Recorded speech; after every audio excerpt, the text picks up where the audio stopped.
My name is Lizzie Udell. I'm a research specialist at the Center for Social Norms and Behavioral Dynamics here at the University of Pennsylvania. We are excited to bring you two great speakers today, starting with a brief talk by an early careers researcher, Vasilisa Werner from the University of Galway, followed by our main talk from Lisa Spantig from the University of Essex. After these talks, we will have a Q&A segment open to all participants towards the end of today's session.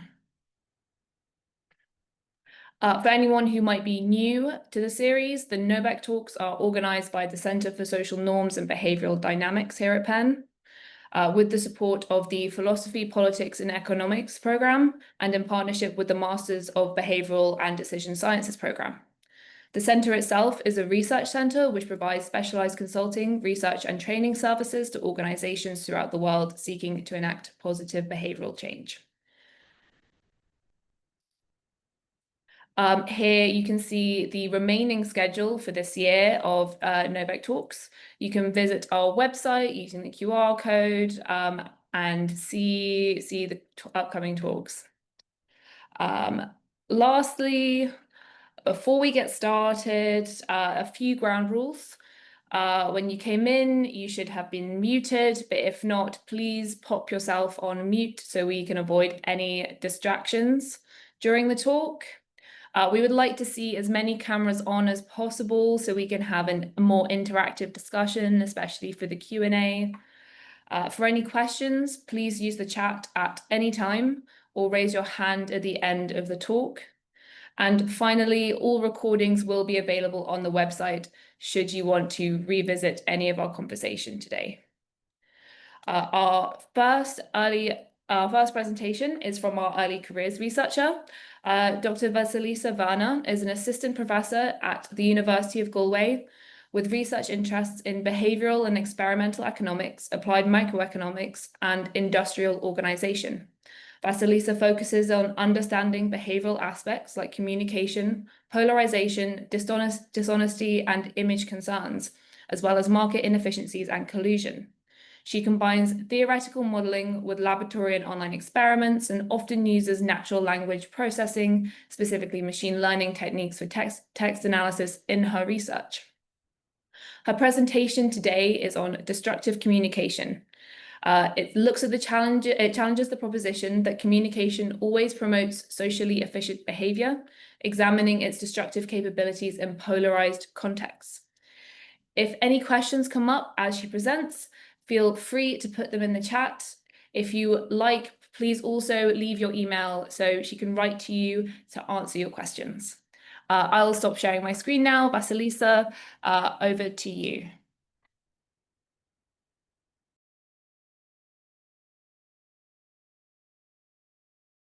Okay. Hi, everybody. Thank you so much for the kind introduction. My name is Vasilisa Werner, and I'm an assistant professor at the University of Galway in Ireland. And today I'm going to talk about a paper of mine, which is about destructive communication. It's a joint work with Max Andres, who is a researcher at the University of Bremen in Germany, and it's a very fruitful collaboration that we had as postdocs at the University of Potsdam. Okay, so the general motivation for this paper is that polarization, in particular political polarization, has been really rapidly increasing all over the world, in particular in Western democracies over the past 60 or so years. And this increase has been really, really rapid in the past 2 decades. So, for example, in the US context, if we look at the fraction of individuals who affiliate with a particular political party, we see that in the middle of 90s, it was only about 20% of those who see the opposing party as very unfavorable, but it's been rapidly and very steadily increasing, peaking at about 60% as of 2022. And as you can imagine, in the last 3 years, it's also unlikely that there's been any positive change in that area. And while it's kind of straightforward how polarization is bad for the societal outcomes, it's less clear how it directly impacts the economic outcomes, because naturally, if we think about a rational economic agent, they should not necessarily care about polarization as long as there are gains from trade. And so what happens is that a lot of very established economic paradigms don't really take polarization into account, although it's really, really prominent nowadays. And this is exactly what we do in our paper. We look at one of the most crucial outcomes in economic interactions, which is trust. It's really important for the economy on all levels, between individuals, in the market setting, and also in the political arena. And we want to promote trust, and we want to give trust the best chance to be promoted. And we do so by including communication, which is one of the most kind of powerful tools to promote trust. It works really well in all sorts of environments. And it works not just for trust, but for a lot of other different positive economic outcomes like public goods contributions, cooperation, and so on and so forth. So in this paper, what we do is we have a theoretical and an experimental setup, which is going to be the focus of today's talk, where communication yields a negative impact on the trust outcomes in a polarized setting. And our trust outcomes, I will introduce in a second, are going to be trust and trustworthiness. And how we do that is we focus on polarization about abortion rights in an online experiment. We're using the US sample. And we vary two things in our experimental design. First is the subject's ability to communicate with each other. And second is the types of group assignment, which means that we vary the groups from no polarization all the way to very strong polarization. This allows us to address two research questions. First is whether the opposite opinions about an important topic tend to offset the positive effect of communication on the trust outcomes. And second, whether increasing the importance of this topic tends to mitigate the positive effect of communication. Now, the novelty of this paper is twofold. First and foremost, we have this unique setup that allows us to show a proof of concept that communication may in fact negatively affect trust and trustworthiness, as well as what we can show via access to a really rich data set with communication and via the text analysis techniques, that levels of trust and trustworthiness really change a lot depending on what people talk about, and communication content really matters. So the effects of communication range from significantly positive to significantly negative, depending on what people talk about. Our experimental design is really simple. We kind of utilize a common workhorse, which is a trust game, and a trust game setup has two players. Player one, who can share any amount of points out of 10, and then the amount of points which is shared gets tripled. And then the player two can decide how many points to share back with player one. And via these two actions, we can measure trust, which is sharing, and the trustworthiness, which is sharing back. In total, we have 6 treatments, so we vary whether or not subjects are able to communicate with one another, and also the group assignment from no polarization to weak polarization to strong polarization. But for the sake of time today, I'm going to focus just on the polarized treatments.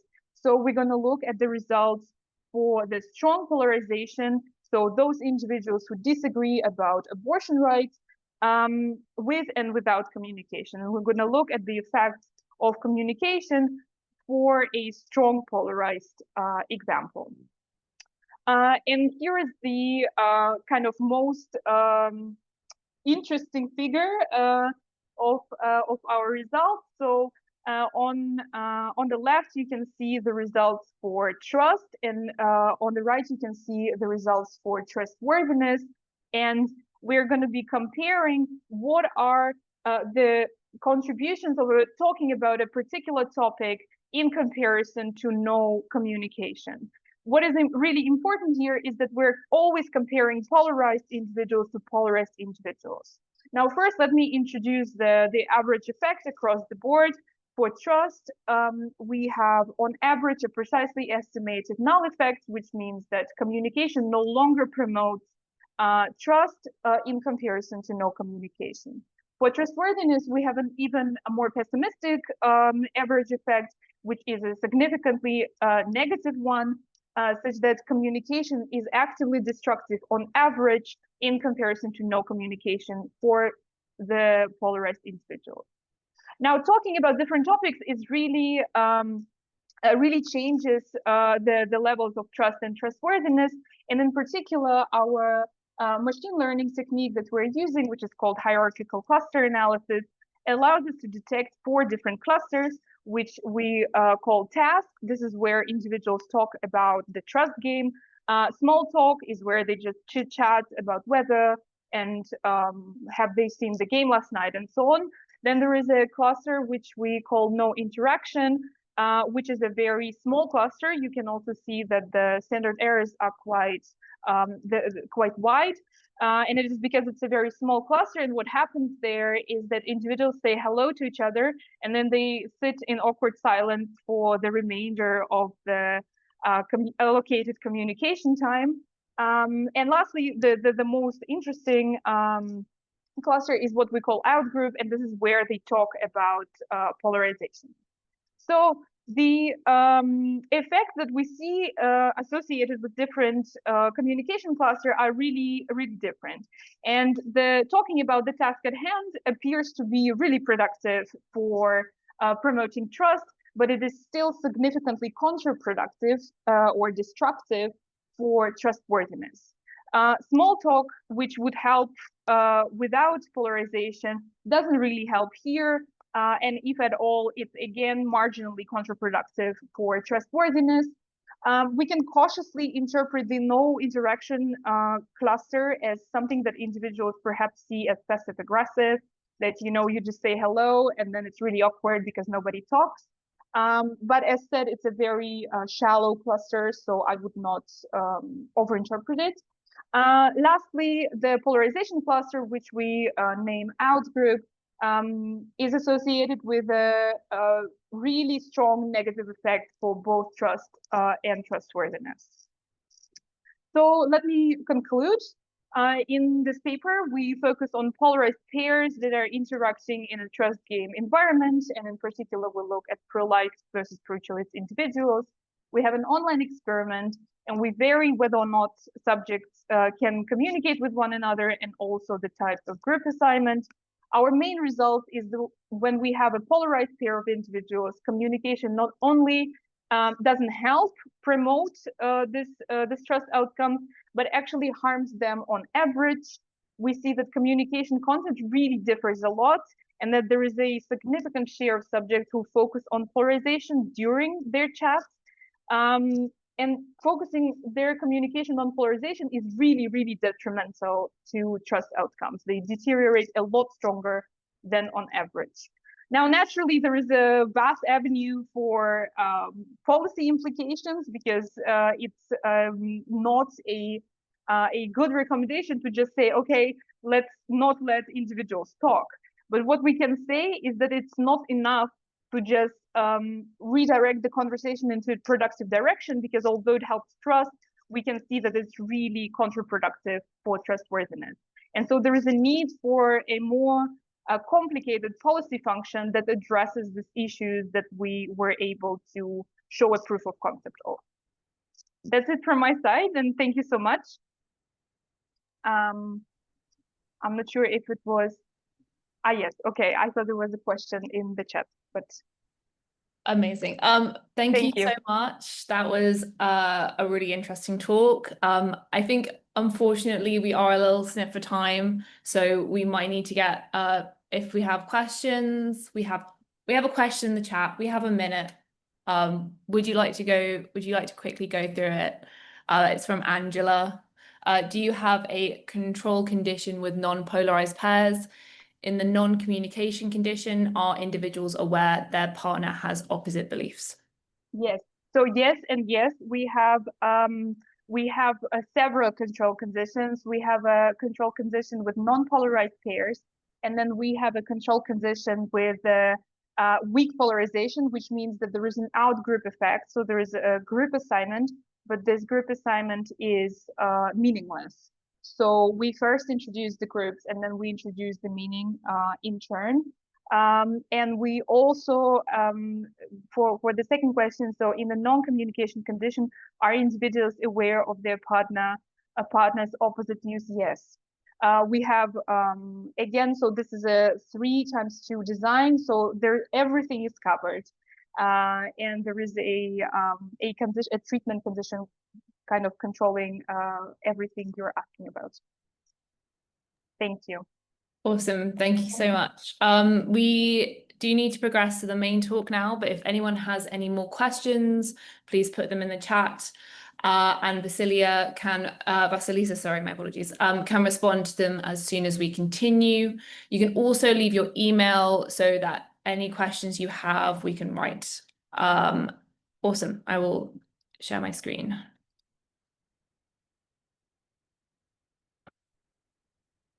Okay, so on to today's main talk. Today's main talk will be by Dr. Lisa Spantig. Lisa is an assistant professor at the School of Business and Economics at RWTH Aachen University and the Economics Department of the University of Essex. She is a CESIFO affiliate and the director of the Experimental Econ Lab at Aachen. Dr. Spantig completed her PhD at the University of Munich in 2018. Her research interests span behavioral and developmental economics, and she works on topics related to morals, norms, and digital financial services. Lisa's talk today is on individual preferences for truth-telling, which introduces a novel method to separately measure people's intrinsic motivation to be honest and their desire to be seen as honest. I will stop sharing my screen now and hand it over to you, Lisa.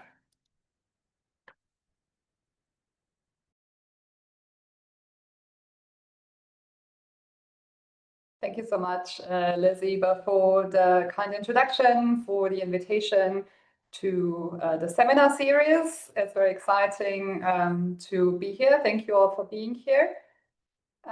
Before I start, I wanted to say this is a paper about measurement, as Lizzie already pointed out. So it's a bit of a different paper, and if you are missing anything, please let me know.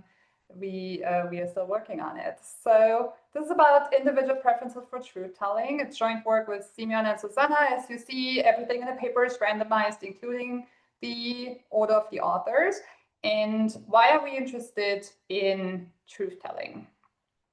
Well, because fraudulent behavior is prevalent in many markets, firms, institutions, and often we do have a rough idea that something fishy is going on, but we don't necessarily know who exactly is involved in it.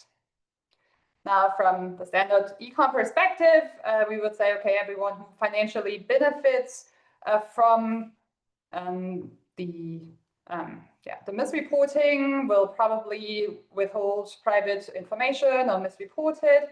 But more recently, and not to the surprise of this audience, behavior theories have pointed out that there's additional aspects to consider, and specifically in this case, moral costs. So we have theories and also aggregate data that point towards two components of moral costs. The first one is essentially, as already previewed by Lizzie, an intrinsic motivation to be honest. We will call this intrinsic lying cost. So this will put downward pressure on misreporting. And similarly, there's the second aspect, which is the desire to be seen as honest, which we will call social image cost. Again, these two components, they have been modeled and they have also been established that they exist in aggregate data.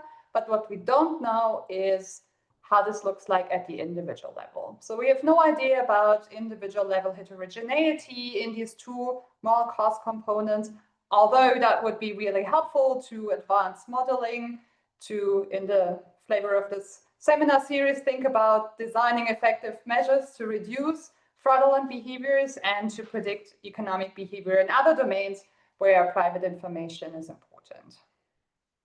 So given that it's so important, why don't we have any evidence? Well, this is because it's very difficult to measure these preferences at the individual level. So let me take you on a brief detour on what is like the seminal paradigm to measure truth-telling preferences, which is the die roll. It's very simple. So the participants roll the die in private and reports the number. So importantly here, I as the experimenter, I can't observe what the true state of the world is. And participants then receive payment depending on the number they report, right? And this could be different from the number they have actually rolled. What does it look like? So very standard outcome here. What do we see? This is the fraction or the percentage of participants who indicated that they saw a 6. They essentially claimed 0 payoff. And then these are the people here who indicated that they saw a 5 and with that claimed a payoff of 5. So what would we expect if everyone was honest? We would expect a uniform distribution. So each payoff being reported roughly by 17% of the people, but that's clearly not the case, right? So we have much more people reporting a 5 and also some more people than expected reporting a 4. That's why the paper is called Lies in Disguise. And so people try to, make it less obvious as they're misreporting. And it's true, right? And this is also the advantage of this method is we cannot identify who is misreporting, right? Because if you say 4 or 5, there are some people whom we expect to have truthfully rolled and then reported such number. But clearly not all of these reports are driven by truthful reports. So we do understand that something fishy is going on, but we can't really say who exactly is involved in this. Now, what can we do about this? Well, one approach would be to increase the frequency of reports, which may make people guess what this is about. Or you could make the true state observable. And this is what we did in a different paper where we showed people videos of die rolls. The advantage of this is that I can, as the experimenter, fully observe what they have seen, which video, and I can see what they have entered. And this is part of the data that we have. We see that there's essentially 2 types of participants, people who are on the diagonal, so those who are honest, reporting the same number of points as they have seen, and then here people reporting 5. What's very different from the other figure that I've shown you is that there's no lies in disguise here anymore because you can't disguise. I, as the experimenter, know what video you have seen. So essentially, people have the choice to either be honest or to be fully dishonest. So we don't have any intermediate lies anymore. This has been shown also more systematically in other work. And we know by now that observability, so me as the experimenter observing, changes people's behavior. So making the true state observable is not going to get us there. So what can we do? And this is what the paper is about. So we introduce a new experimental method to measure these individual preferences for truth-telling in environments where we as experimenters cannot observe the true state of the world. And still we will be able to measure these 2 main cost components, the intrinsic line cost and the social image cost, at the individual level. It's not only like a nice theoretical exercise, but we can also show that these 2 more costs meaningfully predict behavior in other decision environments, specifically paradigms that have been used in the literature quite a lot. We also contribute by documenting the heterogeneity in these preferences. We do so across different samples. We also introduce a survey module that can proxy preferences for truth-telling if you feel you don't have the time to run the more extensive but cleaner experimental measure. And then just to give you some ideas like what could be done with the survey module on top of using this as a covariate in your studies, we implement the survey module in a large-scale panel, the German surveyors, where we document correlations with labor market outcomes, household formation, and early life experiences. It is a comprehensive paper, so I thought what I would do today, and I'm happy to talk about the other aspects also during the Q&A, is I walk you through the design of the incentivized measure. I will show you the heterogeneity and a resulting preference type classification. And I will show you some of our predictiveness exercises. Then I will talk about the survey module. The design is very brief, as you might expect. I will show you some of the predictiveness and how we implement this in the panel. And then towards the end, I will briefly talk about the self-replication exercise that we did in a representative sample and some additional data collection that allows us to compare our measures to personality traits and also assess their test-retest stability.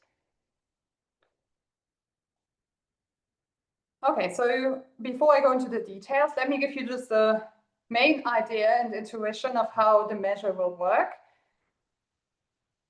We will focus on decision makers' intentions. And we measure two intentions. The one is to be honest, and the second one is to be seen as honest. So we remain in this reporting paradigm that I already explained, but we will not look at people's outcomes and their reports, but something in between. On top of this, we also have observers who will learn about the behavior of decision makers. In the setting, we identify the intention to be honest by people's willingness to acquire information that will only be useful when they intend to lie. And we identify the intention to be seen as honest by the willingness to pay to change observers' perceptions of participants' own character. So this is the main idea. And now I will walk you through everything step by step, starting with the reporting paradigm. So we have decision makers produce two random outcomes, one fruit and one vegetable, one fruit. And this is on an external website that we can't track as experimenters, and we're also very explicit about this. They know that they need to spin these wheels, generate an item, and then later report this item to us. They will have a vegetable report and a fruit report. The decision makers know that one of the vegetables yields 10 points and the other 7 yield 2 points. We call this vegetable task the low stakes task because for the fruits, one fruit yields 1,000 points, whereas the other 7 yield 200 points. Note that the probability of getting the item that gives you the most for the respective wheel is the same. While they generate these items, they have no idea whether it's the tomato or the mushroom that will give them the 10 points. And similarly for the fruit wheel, they don't know the association of reports to payoffs. Of course, everything is randomized, as I already previewed, so meaning that for some people, the fruits are going to be the low stakes task and so on. So they generate these two items. And then how do we capture the intention to be dishonest? By default, decision makers learn the payoff scheme for the vegetable report. So after they generate these items, they come back to us, they say, yes, we have generated the fruit and the vegetable item. We tell them, actually, carrot gives you the 10 points. So this is the information that everyone receives. And then we offer decision makers costly information on what the high paying item is in the high stakes task, so in the fruit task. And we do so in an incentivized measure. So it's a willingness to pay elicitation, and we use the Becker-de-Groot-Marshak mechanism. This willingness to pay for information captures the intention to misreport, because if you are an honest person, you don't need this information, right? You generated your banana, and you're going to report banana to us, so that you should not be bidding for this information. So if you're honest, your willingness to pay for information should be 0, whereas if you're interested in this information because you may use it to later on misreport, then your willingness to pay would be larger, and this would imply that you have lower intrinsic line costs. This is the intention to be dishonest. How do we measure the intention to be seen as honest? Before I can tell you about the decision maker, now I need to tell you what the observers are doing. So the observers, they reflect on the decision maker's character based on the outcome of one of these 2 reporting tasks. So importantly, the observer only, they don't know that there's 2 different tasks, and they're only being shown the report in one of these 2 tasks. And then they rate the decision maker's honesty. And they do so in a strategy method, so for both possible cases.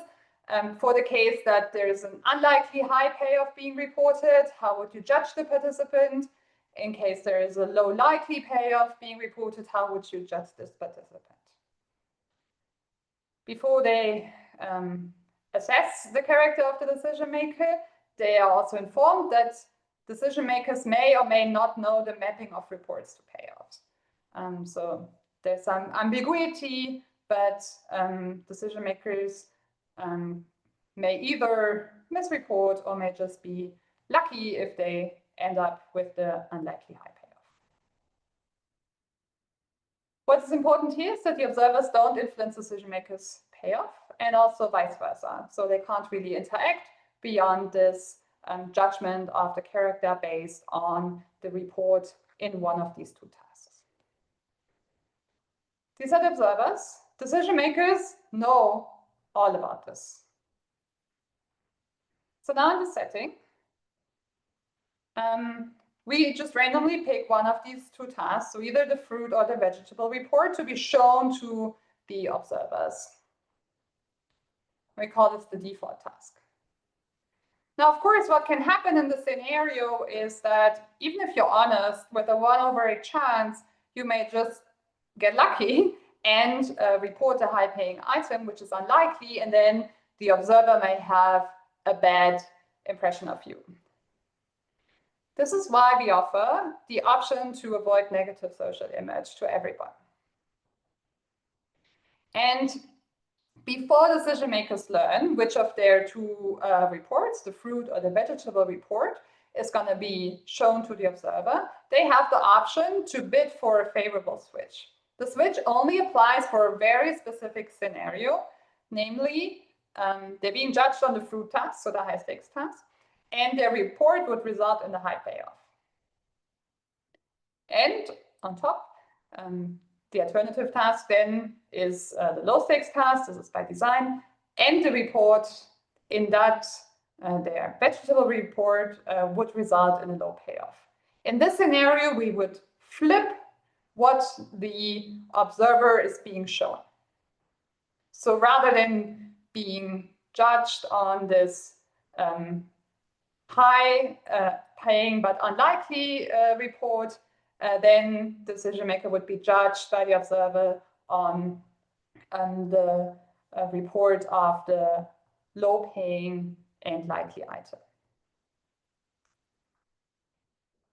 This willingness to pay, because the willingness to pay for the switch, we listed it again in incentive compatible way. Importantly, the costs are only incurred if the scenario actually applies. And the idea here is that the willingness to pay to switch captures the willingness to be perceived favorably by observers, so this captures our social image costs. Now, of course, in a sense, it's a lower bound of social image costs because we have non-instrumental social image costs, right? There's no interaction, no payoff dependency between decision makers and observers, and it's an anonymous third party.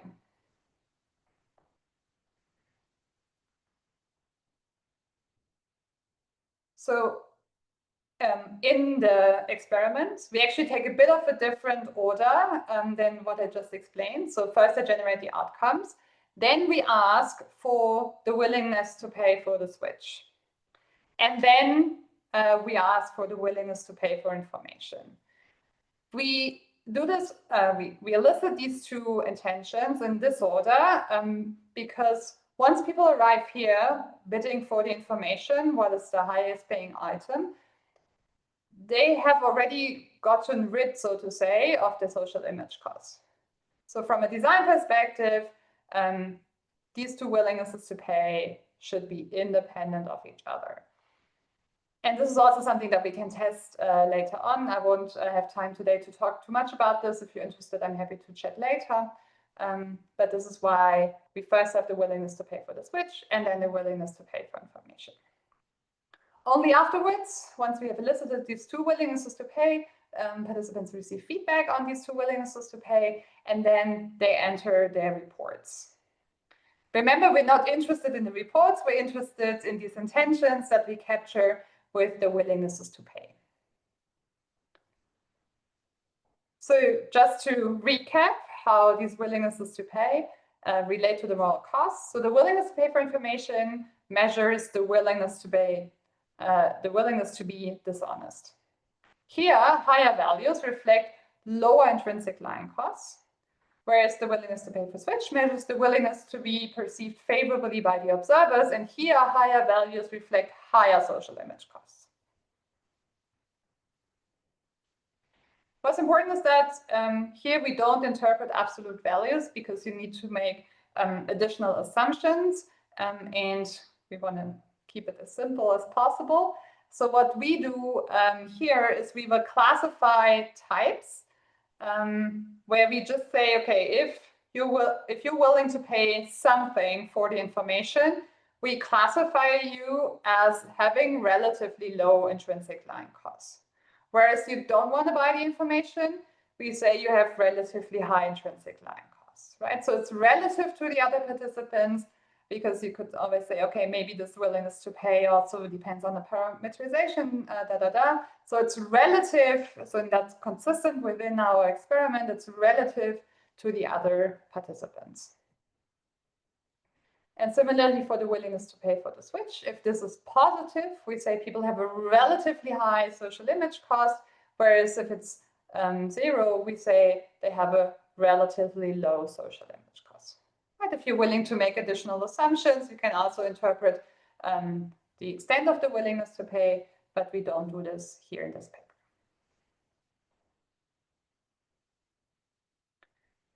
Okay, so maybe here's a good time to stop for any clarifying questions before I go into the results.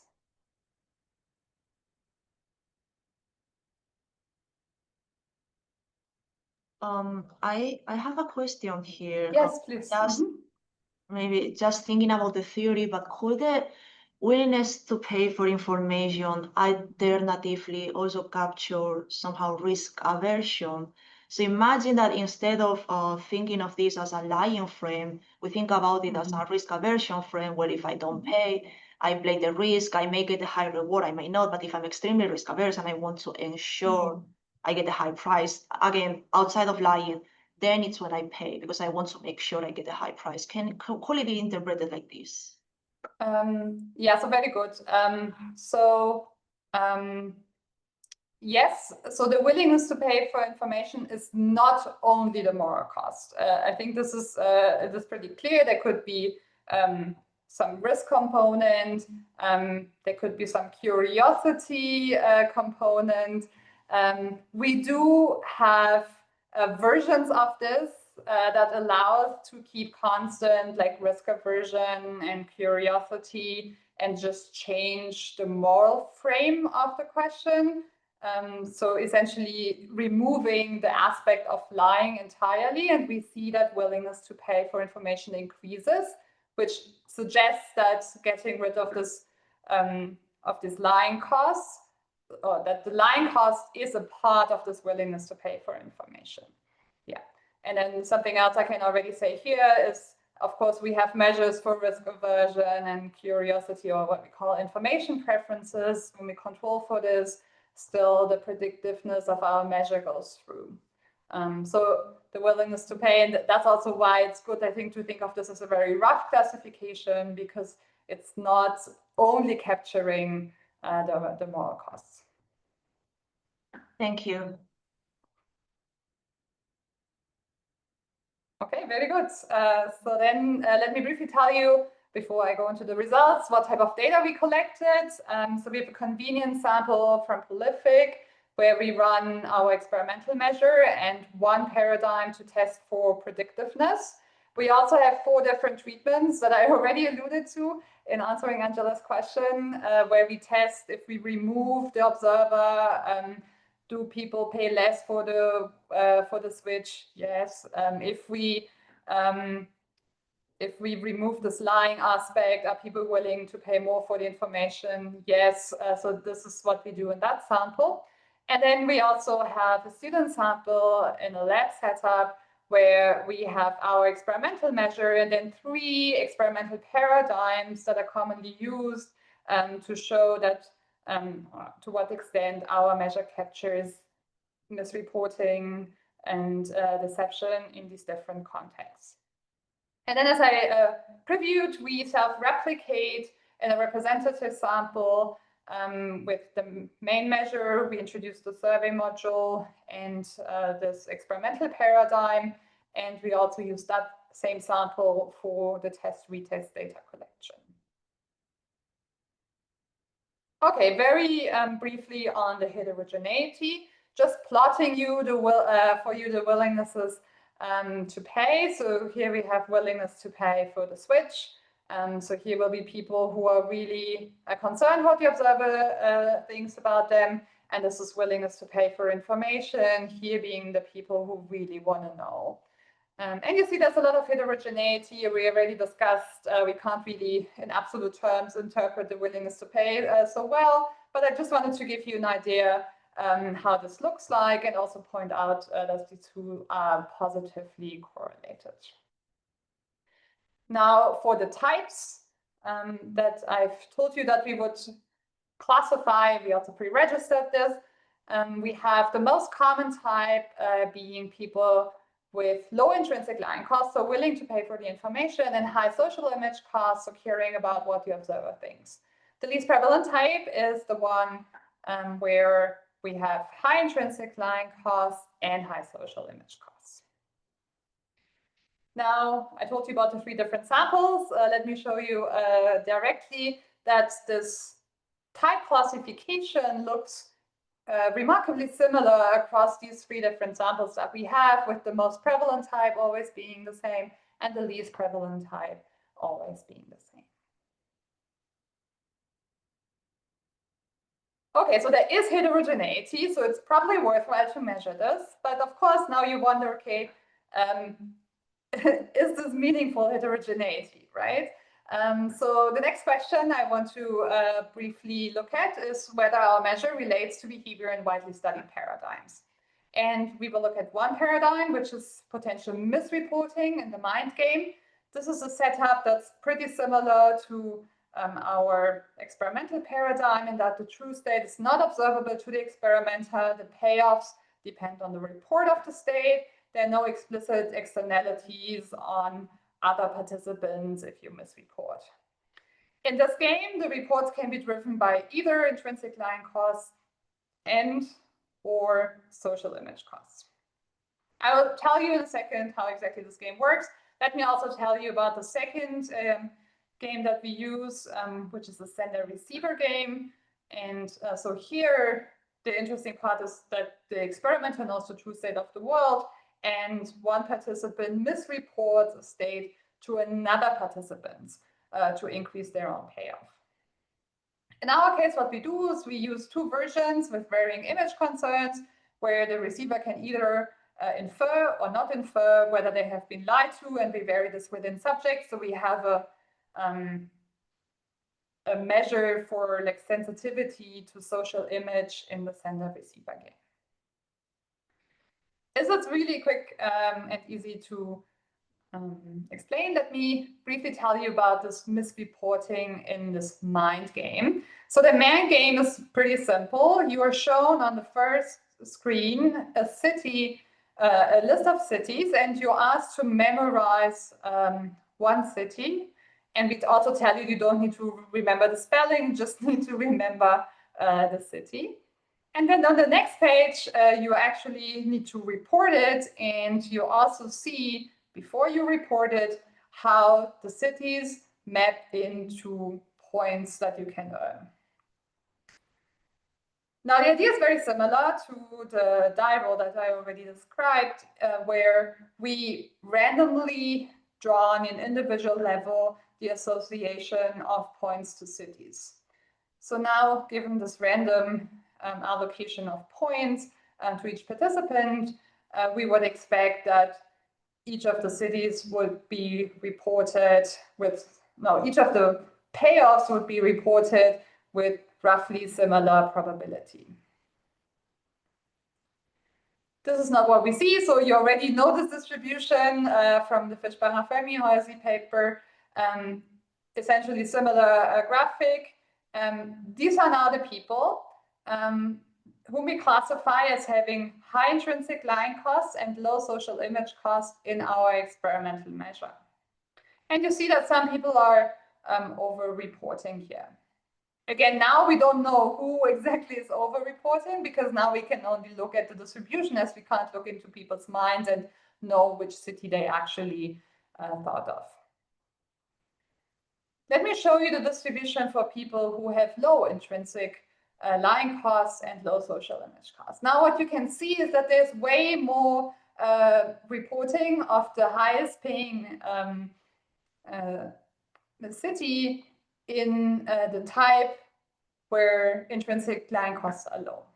So it's exactly what we would expect as a shift of the essentially entire distribution towards the right.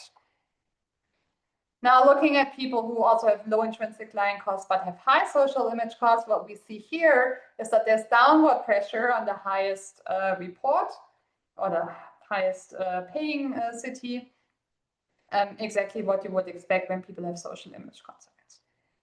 And then finally, we have people who have both high intrinsic line costs and high social image costs. Remember, this is the least prevalent type, so take this with a grain of salt. We have somewhat more mass in the middle of the distribution, and this is why we would say, okay, we do capture people's behavior in another experimental paradigm. We can also test this formally. We see that lower payoffs result from the mind game among decision makers with high intrinsic line costs, and for the people who have low intrinsic line costs, that was these two panels here. They actually the social image costs that we measure actually matter.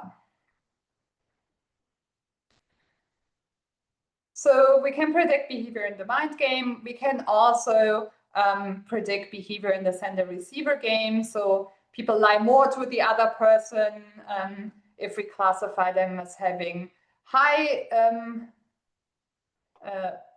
willingness to pay for information, and they also react more to this deniability variation that we implement when they have a higher willingness to pay for the switch.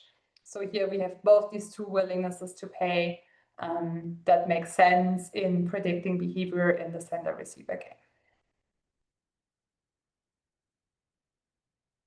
Okay, this I already previewed. So this predictiveness of our measures robust to controlling for risk preferences, informational preferences, also other social demographics that you might think might be correlated with these preferences. And then we have these additional treatments that I already mentioned.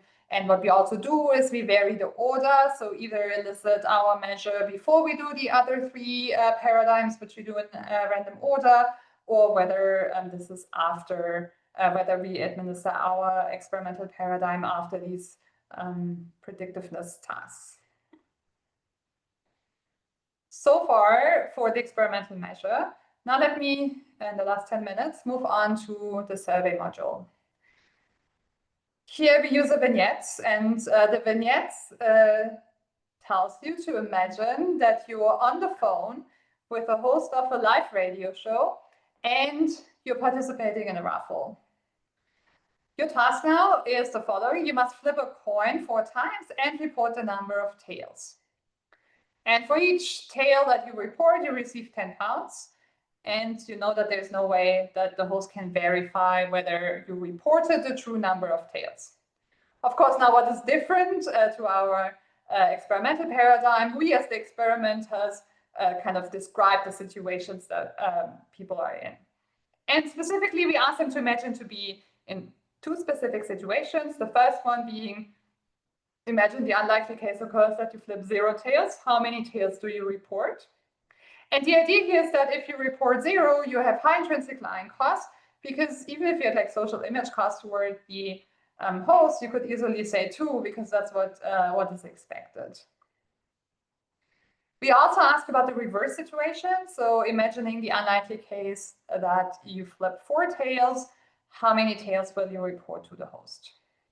And here the idea is that if you report anything lower than 4, we will classify you as having high social image costs, kind of willing to lie down, which we for this task assume that this is costly, a common assumption in the literature. So you lie down to maintain the social image to the host. Now, as I said, we as the experimenter now observe everything, and now you tell me, but can you still, is this still informative? And the short answer to this is yes.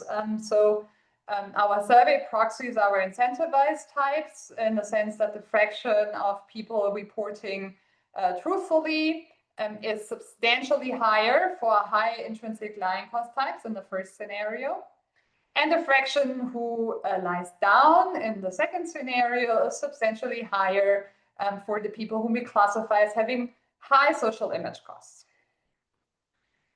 Further, we can look at our die roll, about the mind game. And this is the graph that you have seen before, but now we use the type classification based on our survey measure. And here the panel that stands out is the one where we classify people as having low intrinsic lying costs and low social image costs, where again we have a quite a bit of over-reporting going on, especially in comparison to the other 3 panels. So we would say that the survey is like proxying types, and it's also predictive to a certain extent. Now, what can you do with the survey? To give you some ideas, implementation in a panel. It's a large panel data set. There's, of course, many potential relationships.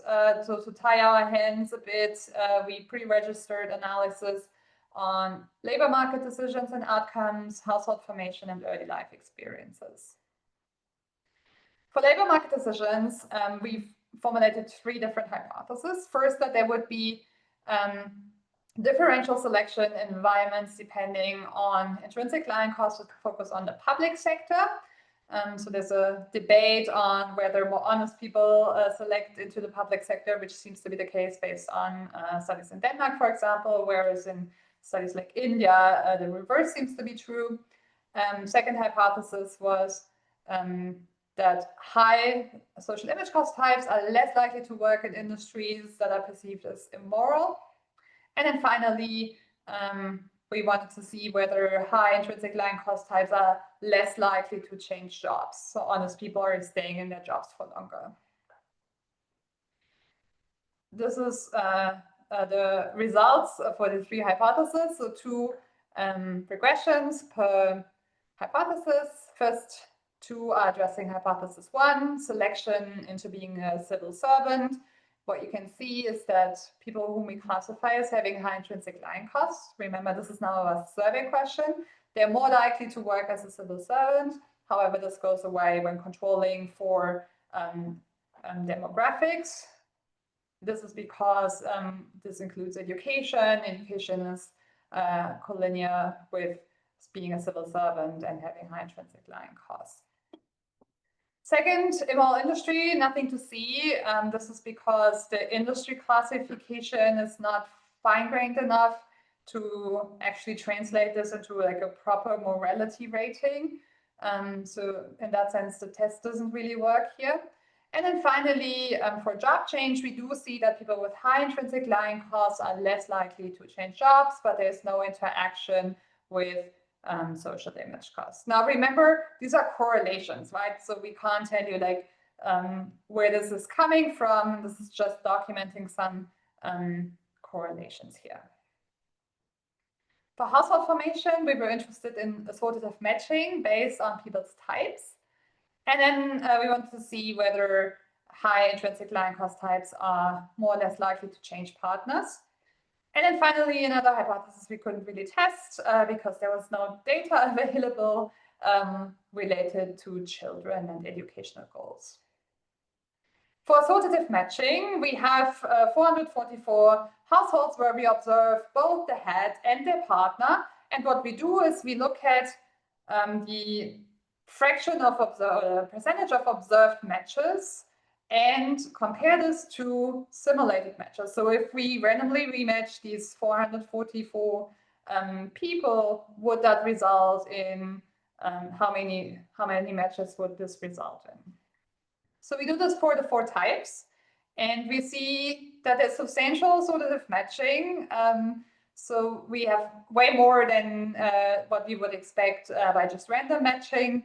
And that also holds true if we only look at high intrinsic lying costs versus low intrinsic lying cost matches and social image cost matches. So we do have assortative matching, quite convincing evidence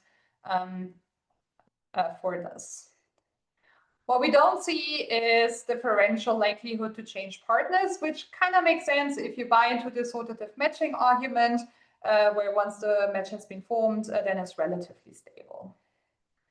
And then finally, we wanted to see what might shape these preferences, keeping in mind that these are correlations, but we wanted to investigate religiosity of parents, predicting that this would be positively related to intrinsic lying costs and social image costs, and then wondering whether individuals who went to school in the GDR have different intrinsic lying costs and social image costs.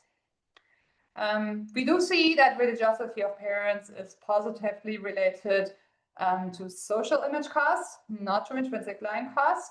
And for the GDR, the last table I'm probably going to show today, we don't find, again, no correlation with being in school in the GDR and intrinsic lying costs, but we see that people who have been in school in the GDR have systematically higher social, or are more likely to have high social image costs. So this is the summary of the early life experiences. So I will just summarize what we did in the replication exercise, some of which you have seen already. This representative sample. We run our incentivized experimental measure again, the mind game again, the survey measure again. We find very similar results to what we have discussed already. And then we do test-retest reliability assessment, where 8 months after, we invite everyone again. We get 302, but no differential attrition. And we also elicit personality traits, so hexaco and dark tetrad. We analyze the stability, so just to give you some idea what the numbers look like. So to benchmark this, we pre-registered to look at reporting the highest paying city in the mind game, which is less consistent. And then if we think about other intertemporal correlations that have been documented for other preference measures, I would say that the stability of our survey measure looks pretty good in comparison. Finally, just to convince you that this makes sense, we see that honesty, humility, so the 6th trait of the hexaco, is correlated with high intrinsic lying costs. The correlation is less clear for high social image costs. There are no other correlations with the other 5 hexaco personality traits, as you would expect. And then we see negative correlations of high intrinsic lying costs with sadism and psychopathy. One last table. What would you need to measure if you wanted to predict behavior in the mind game? 2 approaches here, kitchen sink approach. We put everything in that we measured. And then finally, Lasso, that selects essentially our survey measure for intrinsic client cost as important. It's like the main predictor for the payoffs in the mind game. So with this, let me conclude. We have a new incentivized measure where we as the observers the experimenters don't know the true state of the world. We capture individual types by focusing on intentions rather than reports. So this is really the main novelty of the paper. And we measure these two more cost component, intrinsic client cost, social image cost independently of each other. With the measure, we can identify preference types that meaningfully predict behavior. We show that there's substantial heterogeneity in individual preferences for truth-telling. So this is clearly something we want to explore more. And then for the time-constrained people, we have the 2-minute survey module that proxies these two more cost types, meaningfully predicts behavior in the incentivized mind game. It relates to real-life outcomes and experiences and predicts behavior better than personality traits. And with this, I conclude, and thank you so much for your attention. Awesome. Thank you so much, Lisa. That was great. I would love to open the floor now for the Q&A. We have until 2:15, so raise your hand. Moti? Hi. Thanks. It was very interesting and very complex in a good way. Can you please go back to the results of the predictability using the mind game, the predictability of your incentivized measure? Yeah. You had there 4 graphs a little bit before. So yeah, my question is about the 2 graphs on the right, both, so they seem to be quite similar, and in both cases we have people who have low intrinsic cost, so they are willing to lie, but and then the social intrinsic cost doesn't kick in, and I think I might have a guess that this has to do with the exact way you elicited the cost, because you categorize a person as having low intrinsic cost if they were willing to expose their willingness to lie to you, the experimenters. So they anyway had to pass this threshold of being willing to expose to somebody that are willing to lie. And then on top of it, maybe it doesn't matter so much if they are willing to expose even more to other people. And this could be a reason why you don't see here the difference. What do you think about this? Yeah, great. So thanks a lot. So of course, it's a thing that we usually don't talk too much about. So like all social preference measures, right? There's often knowledge of the experimenter, what is going on. In this study, it's somehow very salient, and it's very salient. So it's very salient. Okay, there's several answers. First, we designed the observers such that they're relatively salient relative to the experimenter. However, of course, this is not gonna convince you. So we do see that social image matters a bit, but it's statistically significant. But yeah, you might expect a larger shift in the distributions. The other answer that I can give you, so I have to send the you do see a larger shift on the left-hand side where you... Yeah, but the lower panel is a bit, it doesn't have too many people. So I won't overinterpret this. So what we have at the end in the representative sample, we ask people like, to what extent did the following influence your decision to buy the information or no? And then we give them different statements: considered the info useful, clicked the wrong button, cared about the researcher's perception, wanted to save money by not buying, and we also have a question to what extent people understand the game. And what we see here, and this is what I want to point out, cared about the researcher's perception.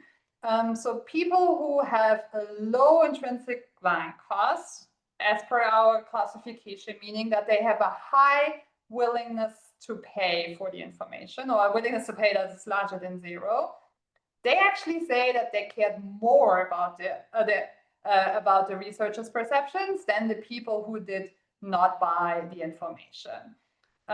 There's of course not experimental evidence, but this goes a bit against it goes a bit against the idea that we are super salient and people kind of think through this complicated game where we kind of rely on that they don't, because in the end it makes it observable again, and then we're back to this issue of people are changing their behavior because they know that they can that they're fully observed. So this is kind of the best evidence that I have that they're not super focused on us as the experimenters. And I also wanted to again make this point that in many settings like ultimatum game, right, the experimenter is there, knows what's going on. We rarely have the discussion around the salience of experimenter in these types of games. But I think this slide is quite convincing, at least for me. Like they lied despite having more concern about the experiment. Okay, thanks. Great, thank you. Do we have any more questions? Either in the chat, Angela. Perfect. Hi. So could you go back again to the slide with the mind game? Sure. So the results or the explanation? Yes, the results. I just find it fascinating that only let's say the condition of low has like the highest maximal lying, so the lying of like with the maximum payoff, but in the other 3 conditions, the prevalence at least of the maximal lying is similar. Maybe it's outside the scope of this project, but to me it's fascinating because it makes me wonder if the effect of lying costs and social image costs are cumulative or they are substituted of each other. And this suggests that maybe they could be substituted in the sense that, like otherwise, if you were high, technically you should like lie less than if you have like a mix of high-low, but this is not the case. They seem to be having like similar prevalence of maximal lying. And I find it fascinating. True, that's interesting. Yeah, as I said, I'm trying not to overinterpret this part. It's like 37 people, and we're looking at the distribution here. But it's true, like they're like surprisingly similar in terms of how many people reported the highest paying city. Yeah. So in your observation, maybe you don't have any findings or any theory on this, and maybe it's outside the scope, but would you believe, like in this case, lying cost and social image costs are like a bit like substitutes to each other in a utility function, or do you think they are complementary? Yeah, so our data does not allow us to test this. Yes. But yeah, it's clearly a good question to think about, like going forward. So this was essentially the first attempt, right, to open this box of what is actually happening at the individual level with these 2 cost types. And now you're raising many interesting additional questions. And as Moti has already pointed out, it's complex in a good way, but it's also quite a comprehensive paper already. But it's a very good question to think about. Complementarities and substitutability. Well, thank you. Still fascinating paper. Awesome. Thank you, Angela. Do you have any more questions? We've still got 5 or so minutes in case anyone has. Can I ask a question to Vasilisa? Definitely, yes. Maybe I stop sharing my screen. So I thought it was interesting that the task has this, like talking about the task has this asymmetric effect on like this increase in trust, but decrease in trustworthiness. And I was wondering whether like any of the effects on communication really depend on who brings up the topic, whether it's the trustor or the trustee. So yeah, exactly. We have the asymmetric effects for trust and trustworthiness, and we have looked into who starts the conversation. So the answer is no on two different levels. Level number one is that we utilize a strategy method. So when they make a decision, they don't know whether they're going to be a trustee or a trustee. They make decisions for, as everybody. And then it also doesn't matter for realized outcomes. So there is nothing that really triggers more or less this polarized conversation. But the problem is, once this topic is raised, there is no return.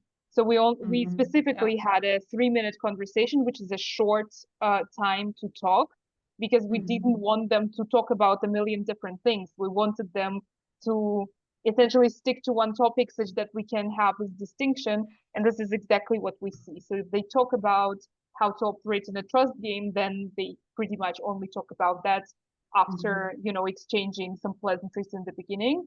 But if they mention polarization, there is no going back. No, this clearly I can see. Essentially, exactly. There is no recovery once somebody mentions. It doesn't even have to be a hostile message for it to kind of go downhill from there. We actually don't see that much hostility. We expected to, observe a much more explicit, kind of unpleasant exchange, which we see a little bit, but we don't see that much. But even if the participants are trying to or are actually sustaining a civilized conversation, it's still really, really counterproductive for the outcomes. And you talked a bit about policy implications, but we can't really prevent people from talking, right? Yeah, exactly. So the policy implications are complicated, because the best case scenario is naturally to try to offset polarization. This is, would be fantastic. If it would be so easy, it would have been already done, and we wouldn't have been at an all-time high over the past 60 years. Unless people benefit, like certain people benefit from it, right? Naturally, yeah, of course. So then, based on our findings, it's also not a really policy-oriented conclusion to just say, okay, let's not let them communicate. So what we need is some kind of combination of moderation effect, which would redirect them to a more productive direction, but we also show that it's not enough, right? As you rightfully mentioned, it helps for promoting trust. It works really well. It even works at a comparable magnitude to non-polarized treatments, but it really doesn't work for trustworthiness at all. Does nothing, and if at all, it's actually one of the worst case scenarios that we can have when people have this productive conversation, but in the background it just raises their polarization, or it raises their distrust for each other. So yeah, there is a need for an additional intervention, which kind of combines trying to offset polarization maybe ever so slightly with the redirection of the conversation to a more productive direction. So what we're thinking on working kind of in the future would be this combination policies that help promote everything all at once, and see which combinations would work, because in isolation it clearly doesn't work. Thanks. Thank you so much. I might just stop us there, but thank you, Lisa and Vasilisa, for your talks. They were both amazing. Thank you for everyone's participation and your questions as well. We also will look forward to seeing everyone at the next NoBeC talk on December 4th with Greg Sparkman from Boston College. And until then, thank you so much, everyone, again. Thank you, Lisa and Vasilisa, and we look forward to seeing you next time.